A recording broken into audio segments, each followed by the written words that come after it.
Olá, sou a professora Andréia, seja bem-vindo ao nosso canal Humanidades com Andréia Mendes. O nosso canal está passando por uma reformulação para ficar mais próximo do público que realmente a gente pretende atingir, que é você, professor, professora, estudante de licenciatura, estudante de pedagogia, e você também que é concurseiro, concurseira e quer muito passar, né, ser aprovado no concurso para professor e que precisa dos fundamentos da educação e da didática. Eu trago para vocês, nesse mês dos professores, um curso totalmente gratuito sobre História da Educação e Didática e convido vocês, então, para me acompanharem semanalmente nessas aulas que eu garanto para vocês que vai ser de muita, mas muita serventia nos estudos e nas práticas pedagógicas de vocês. Peço então que se inscrevam no canal, ativem as notificações e compartilhem esse vídeo com quem vocês acham que precisa saber por onde começar nessa trilha dos estudos da didática e da história da educação.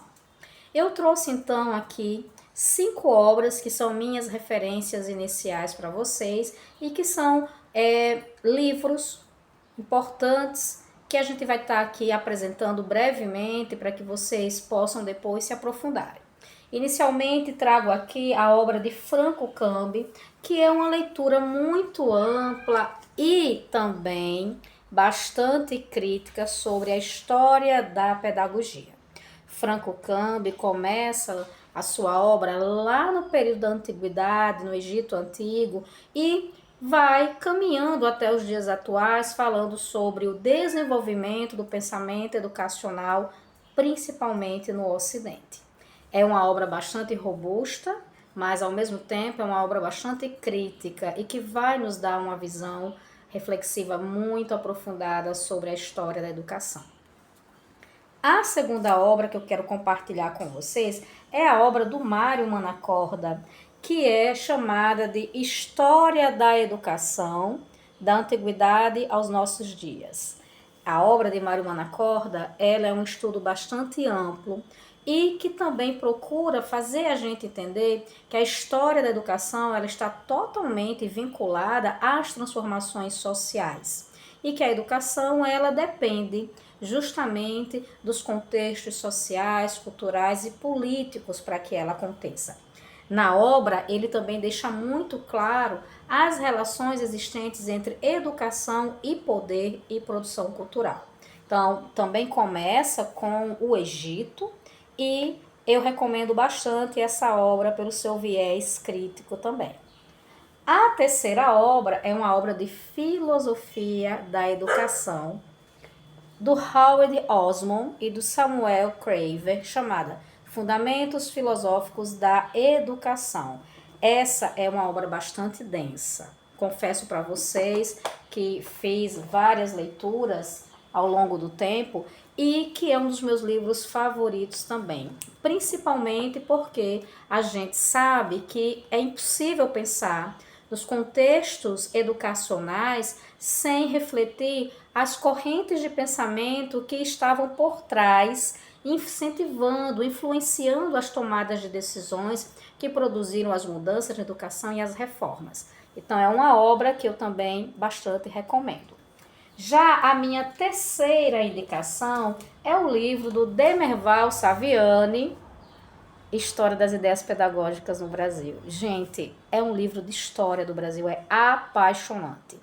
O Demerval Saviani, nessa obra, ele nos explica desde os contextos políticos, culturais, da influência das estruturas econômicas também, mas ele também nos convida a refletir sobre o pensamento educacional e sobre a influência da filosofia.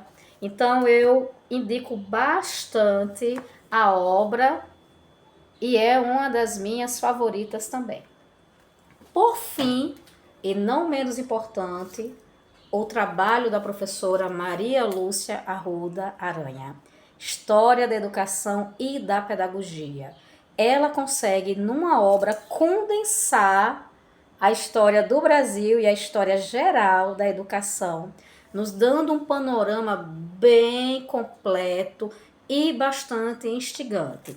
A obra da professora, como vocês estão vendo, né, é uma das minhas favoritas, é uma das que eu mais leio e releio. A obra da professora Maria Lúcia vai nos ajudar a compreender os contextos locais, né, os contextos brasileiros, a partir das influências externas. Também vai nos levar a compreender a construção de políticas públicas desde o início da chegada dos jesuítas no Brasil e da criação do nosso primeiro modelo de ensino até os dias atuais. Então é uma obra que eu tenho com muita clareza de indicar para vocês. Tem textos complementares ao final, né, de cada capítulo, e ainda tem questões que a gente pode se aprofundar na discussão. Então, essas 5 obras são as minhas indicações iniciais. Algumas delas você encontra em sebos, outras você encontra apenas em livrarias, algumas você até encontra em PDF ou na biblioteca das suas universidades. Mas se apropriem desse conhecimento, se apropriem desse saber. Se eu puder indicar pelo menos uma para você começar hoje, eu sugiro que você comece pelo livro da Maria Lúcia, História da Educação e da Pedagogia. Eu creio que aqui você vai ter um panorama mais geral, né? Você vai ter os fundamentos e aí aos poucos você pode ir se aprofundando. Se for no campo da filosofia, a obra é a do Oswald Craver. Se for no campo da própria sociologia, eu sugiro o Mário Manacorda. E se você quiser um pouco dos dois, dessas referências da sociologia, da filosofia e da história da educação, aí eu sugiro o mergulho aqui na obra do Franco Cambi, certo? Espero ter ajudado vocês com essas primeiras 5 referências para o estudo, né, da história da pedagogia, da história da educação. Lembrem que a didática ela nasce com João Amós Comênios, mas até Comênios, até a Idade Moderna, nós temos todo um lastro, temos todo um caminho que foi percorrido por outros, né? E por essa razão é importante a gente conhecer a história para depois a gente começar a falar especificamente da área da didática. Então, quero agradecer você ter ficado comigo até aqui, dizer mais uma vez que é bem-vindo e bem-vinda e lembrar, ative as notificações, certo? Lá no sininho, se inscreva no canal, se for inscrito, curta esse vídeo e mande para alguém que está precisando demais desse mês do professor começar a se aprofundar no estudo da história da educação e também da didática. Um forte abraço e até a próxima semana. Tchau, tchau!